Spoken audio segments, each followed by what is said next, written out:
Chaque jour, en moyenne, 2 victimes de violences conjugales consultent ici un médecin légiste pour examiner leurs blessures.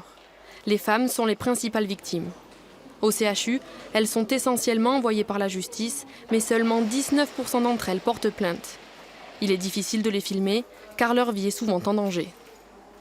Le pire que j'ai eu dans ma carrière, c'est 3 ou 4, c'est des femmes que j'ai vues en consultation vivante et que j'ai autopsiées quelques semaines après. Donc ça c'est beaucoup plus triste comme histoire. C'est un mort qui aurait pu être prévenu, comprenez ? Quand vous avez une personne de 98 ans qui fait une leucémie et qu'il meurt, c'est triste, mais c'est inéluctable.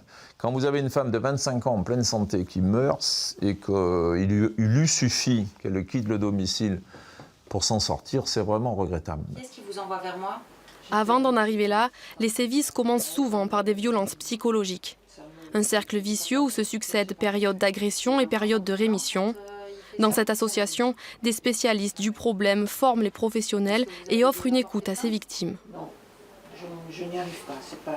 Il y a toujours un fond de violence psychologique et d'emprise pour que la violence physique puisse s'installer. En général, quand les premiers coups arrivent, la violence psychologique est déjà là depuis longtemps. C'est ce qui fait d'ailleurs que les victimes ont tant de mal à se séparer de l'auteur de violence. Une femme sur 10 est victime de violences conjugales. Les signaux d'alerte sont durs à percevoir par l'entourage, mais les détecter peut aider à sortir de cet engrenage de violence. Des altérations de l'humeur, je dirais, des altérations de la régularité, de l'investissement dans une activité. Ça peut être beaucoup de renfermement sur soi, beaucoup de manque de confiance en soi, énormément de manque de confiance en soi. Ça peut être des oublis, des troubles de l'attention, de la concentration. Les professionnels le répètent, les violences conjugales touchent tous les milieux sociaux, tous les âges et toutes les origines.